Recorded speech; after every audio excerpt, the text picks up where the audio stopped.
pour Côte à Côte. Aujourd'hui, on vous emmène à Montreuil-sur-Mer avec Jérémy Mailleux. Nous sommes aujourd'hui sur les remparts de Montreuil-sur-Mer et avec Laura Graillot, qui est la conservatrice de la citadelle, nous allons vous faire visiter la citadelle et ses remparts, un endroit bien connu des Montreuillois, et on a hâte de vous le faire découvrir. Laura Graillot, bonjour. Bonjour. Alors, est-ce que vous pouvez nous expliquer où on se trouve ici? Alors, ici, vous êtes au-dessus d'une tour qui est en fait la tour des Oubliettes de l'ancien Château Royal. Château Royal autour duquel va s'édifier la citadelle de Montreuil à partir de 1567. On est juste au bord du lit de la Canche, qu'on distingue juste en contrebas. Cette position stratégique va aussi permettre d'expliquer pourquoi la ville de Montreuil s'appelle Montreuil-sur-Mer. Et oui, alors expliquez-nous. Parce qu'il n'y a pas la mer à Montreuil et il n'y a jamais eu la mer à Montreuil. En fait, on sait qu'on avait la présence d'un port au Moyen-Âge en contrebas, donc situé au niveau de la Canche. Alors où exactement, on ne sait pas, mais il va convenir assez rapidement de protéger la ville de Montreuil en lui ajoutant une enceinte de remparts, d'abord palissade en bois ou levée de terre, qui laissera place ensuite à des fortifications en dur pour amener à nos remparts aujourd'hui. D'accord. Vous allez nous expliquer les différentes périodes de construction de la citadelle, son rôle dans le Montreuillois. On va continuer peut-être sur les remparts, vous allez nous montrer? Pas de problème. En 987, c'est l'avènement du Capet, et donc c'est comme ça que Montreuil va entrer directement dans le domaine royal.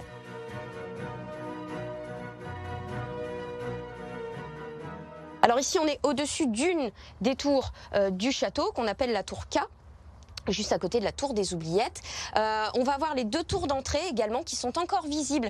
L'un des rares témoignages médiévaux encore visibles à Montreuil.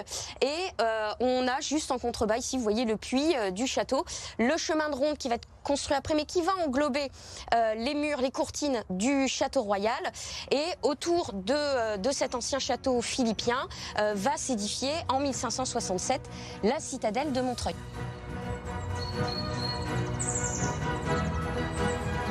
On se dirige vers la tour blanche, vous m'avez dit. Est-ce que vous pouvez m'expliquer un peu son rôle dans la citadelle? Alors, c'est un petit peu l'emblème de la citadelle, puis l'emblème de Montreuil aussi. C'est l'une des rares tours qui a conservé ce qu'on va appeler son toit en poivrière, donc un toit charpenté recouvert de tuiles ou d'ardoises. Et elle va suivre un petit peu l'histoire de la citadelle, puisque pendant la Première Guerre mondiale, elle va notamment servir de pigeonnier pour les pigeons voyageurs, qui reste un moyen de communication pendant cette période.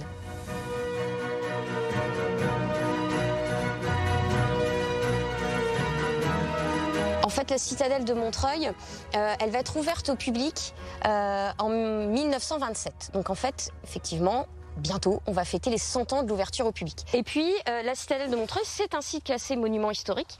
C'est aussi un site classé zone Natura 2000, notamment par la présence d'une colonie de chauves-souris, d'une espèce bien particulière qui s'appelle le grand rhinolophe, qui loge à partir de mi-avril dans une des tours du château.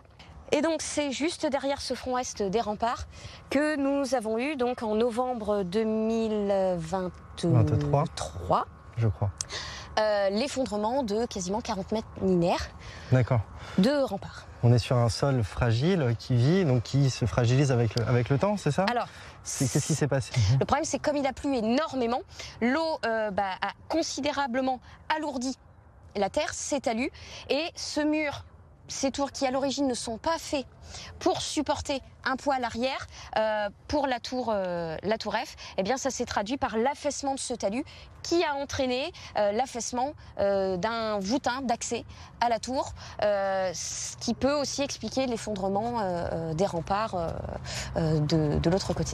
D'accord. Donc la reconstruction est en cours. Vous avez une idée de comment ça s'organise, qui finance? C'est forcément des chantiers qui sont extrêmement complexes. 40 mètres linéaires sur des remparts qui sont situés extrêmement en hauteur, qui sont faits pour protéger aussi et donc être difficilement accessibles. C'est compliqué. C'est long. On ne peut pas faire n'importe quoi, donc il y a des études qui sont menées pour comprendre comment le mur a été construit, comment on peut le restaurer, quel sera le parti pris de restauration aussi, et il y a des cahiers des charges qui sont menés avec des dossiers qui sont en cours d'instruction.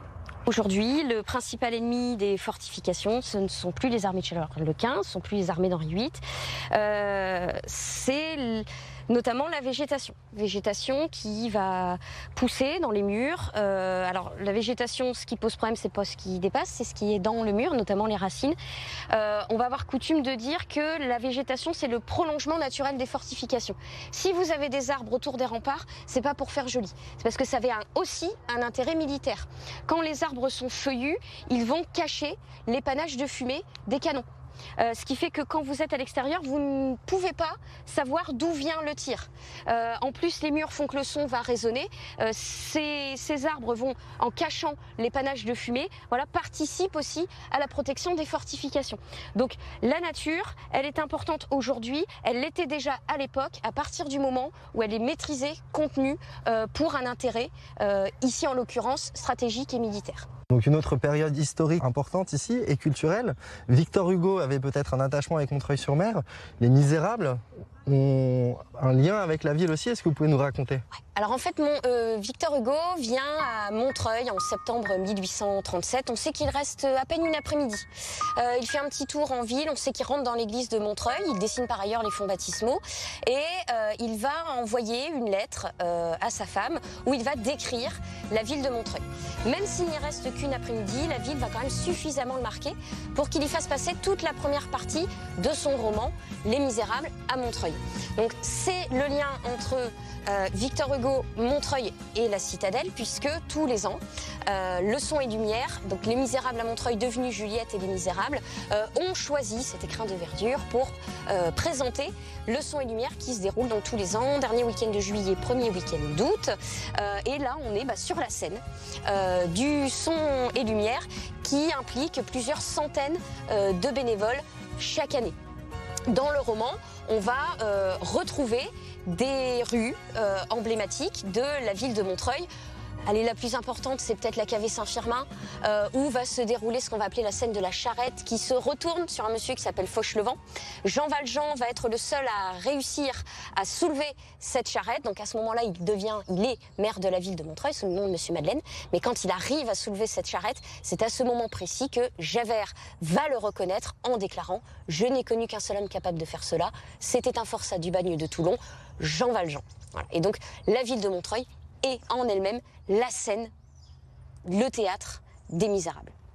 Et cette rue, on peut encore la voir aujourd'hui? Et cette rue, on peut encore la voir aujourd'hui. C'est une rue extrêmement pentue qui a donné naissance à des légendes, comme par exemple l'expression « mettre des bâtons dans les roues », où il faut imaginer que cette rue, alors certes qui grimpe, mais qui descend très fortement aussi, il fallait la traverser en carrosse et que les habitants avaient chez eux des rondins de bois qui passaient dans les roues du carrosse pour éviter que le carrosse ne s'emballe, ce qui aurait donné naissance à l'expression « mettre des bâtons dans les roues ». Donc c'est une rue qui est classée, elle aussi, et dans laquelle on va retrouver par exemple la présence d'une potière, issue d'une longue tradition de potier à Montreuil depuis le Moyen-Âge qui s'appelle Isis et qui est dans cette cavée aujourd'hui. Ça tombe bien, Isis, on va la voir juste après.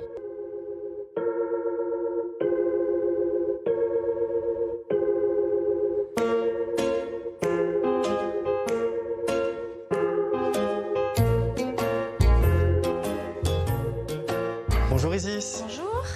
Comment ça va? Ça va et vous? Super, enchanté. Je suis très heureux de découvrir votre atelier. C'est incroyable cette lumière. Ouais, c'est un joli puits de lumière dans l'atelier, ouais. Ouais. Et alors racontez-moi, comment est-ce que vous travaillez ici? Alors faut pas mal d'organisation du coup parce que étant donné la taille, ouais, faut s'organiser. Ouais. Là je vais te montrer un peu, je vais malaxer un peu la terre, Ok. la préparer pour pouvoir ensuite la tourner. Ok. Donc là, je vais la mettre dans ce qu'on appelle la boudineuse. Ok. Donc ça malaxe la terre à ma place en fait. Ça la retravaille et ça évite les bulles. Oui, donc la boudineuse porte quand même très bien son nom. Ouais, Donc là, elle est malaxée, elle est déjà Ouais. prête à travailler, on va dire. Voilà, elle est prête à être travaillée.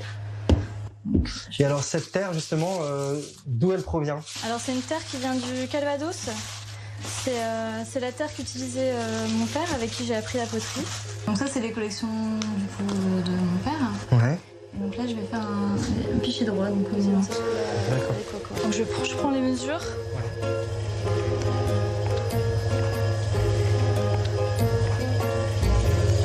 Au départ, c'est ce qui est un peu plus compliqué à apprendre. C'est des heures de pratique pour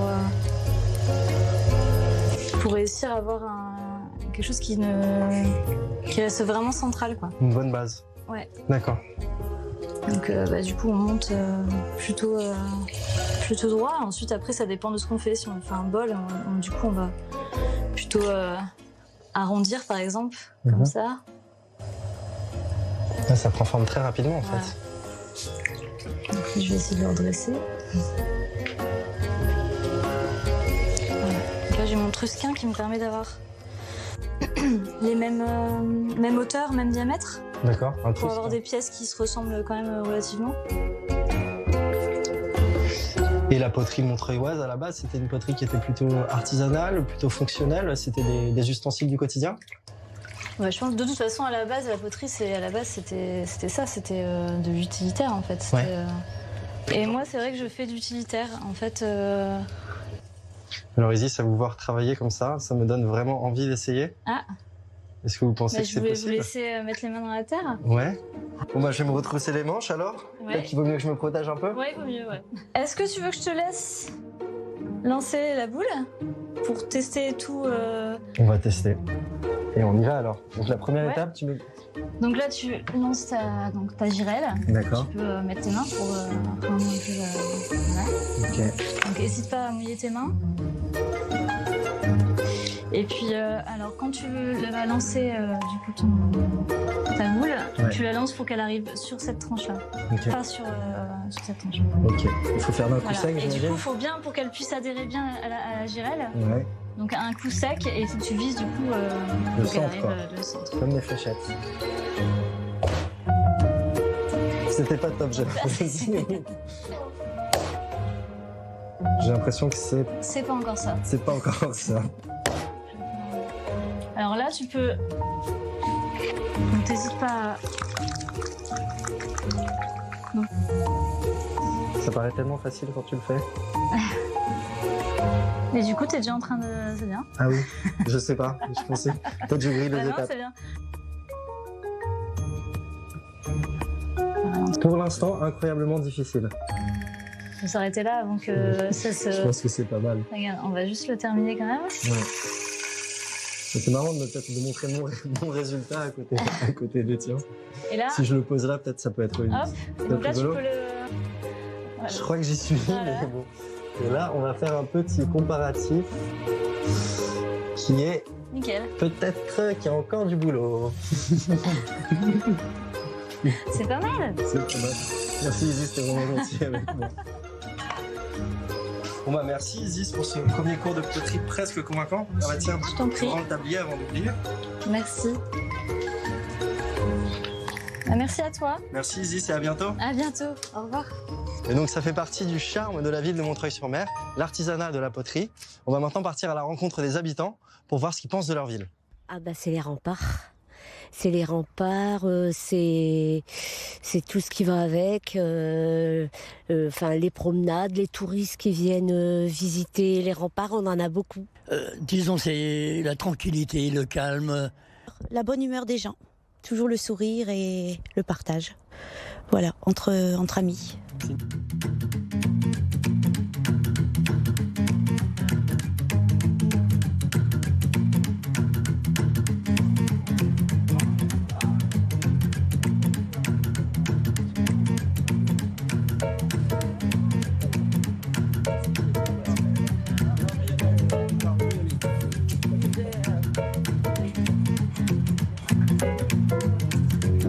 Et donc quand on pense à Montreuil-sur-Mer, on pense surtout à ce qui se passe dans l'assiette. Je suis avec Guillaume Duvivier au Clos des Capucins qui va nous préparer une spécialité. Alors Guillaume, est-ce que vous pouvez nous expliquer un peu ce qu'on a devant nous et avec qui on est venu aujourd'hui? Oui, pas de problème. Bonjour à tous d'abord. Bienvenue au Clos et à Montreuil.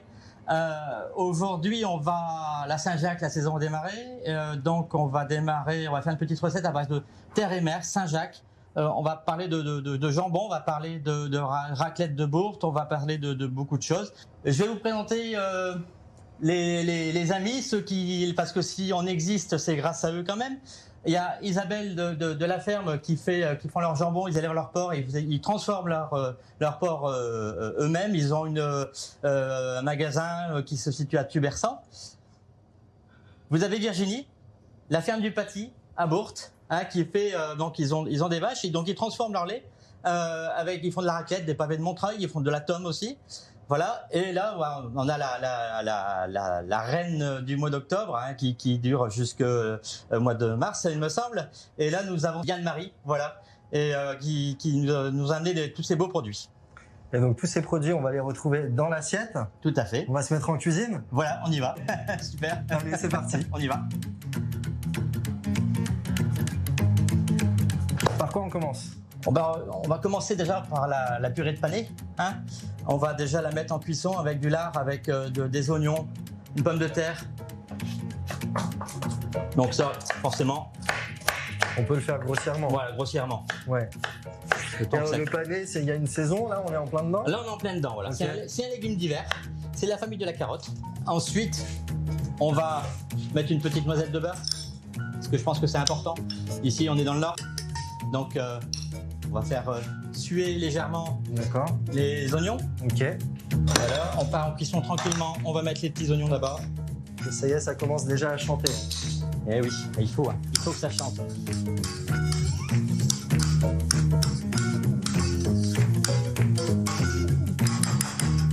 Voilà, on va mettre un peu de lardon fumé. Et donc ce lard qui vient de la ferme de Tubersan. Ils ont un magasin qui s'appelle La Ferme. Ça se trouve à Tubersan, à 10 minutes de Montreuil. Là, on voit, il y a une odeur, ça commence déjà à embaumer. On a le gras du cochon avec le petit sucre de l'oignon qui se mélange. Je vais mettre un peu d'eau. On va le mouiller. Et là, normalement, on est parti pour, on va dire, une demi-heure. Une fois que c'est cuit, on passe, on filtre, on mixe et on mettra une petite gousse de vanille qui vient de Louis Saint-André. Voilà. Donc ça, la vanille, j'ai l'impression que c'est votre touche personnelle.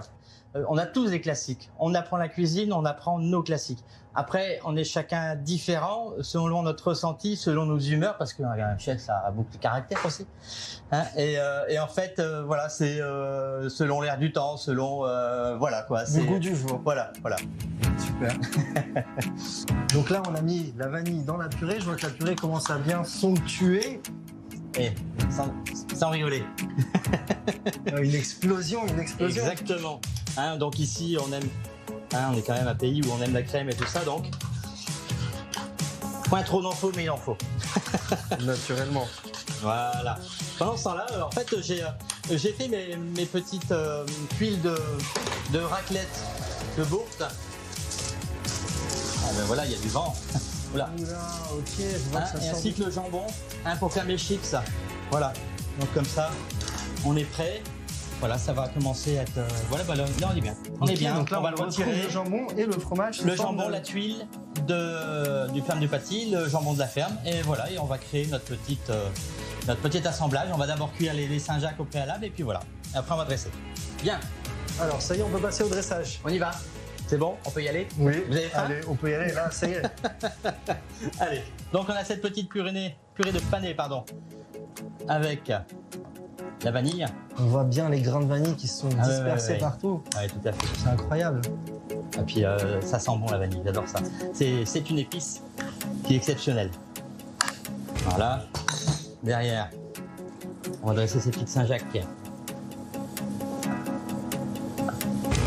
Voilà. On est deux ce midi, c'est ça? Je suis tout seul, non? Voilà, on a les chips. Les chips, donc. Voilà. 2 raclettes. Voilà. Ok. Ah, c'est superbe. Ça prend du volume, on voit, dans l'assiette. Oh. On mange déjà avec les yeux. Voilà. On va mettre quelques petites herbes. Ces herbes, donc c'est quoi? Ah, c'est du cerfeuil. Cerfeuil. Ouais, d'accord. Il n'y a rien de. Là, nous avons des de la petites, couleur, de la fraîcheur. fraîcheur. Voilà, ça, ce sont des gerbes de betterave rouge. Ah bah, parce voilà. qu'on est dans l'air du temps. On sait l'automne. Et c'est le terroir aussi, la betterave. Ah, tout à fait, oui. Exactement. Allez, la toute petite touche finale. On y arrive. Et tout ça, légèrement, avec une petite vinaigrette avec de l'huile de colza. du côté de Saint-Omer. Voilà, des amis aussi. La ferme du Norbert. Voilà, Donc jusqu'à l'huile, on est dans le local. Oui, ouais. Puis moi, je marche beaucoup à l'affectif. Si on fait la cuisine, c'est parce qu'on aime aussi les gens et je travaille avec des producteurs avec qui ça match. C'est surtout ça. Voilà. On passe à table? Allez, on passe à table. J'avoue que j'ai faim, donc let's go. Alors, à vous l'honneur. À table. À table, on y va.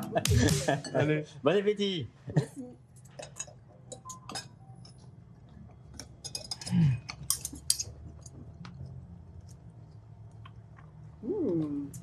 Bravo, chef. Incroyable. Bravo, chef. Excellent. Je parle la bouche pleine. Et bravo, mesdames. Quel régal. Bon, et ben c'est parfait. Mission accomplie. Merci, Guillaume. Merci, mesdames.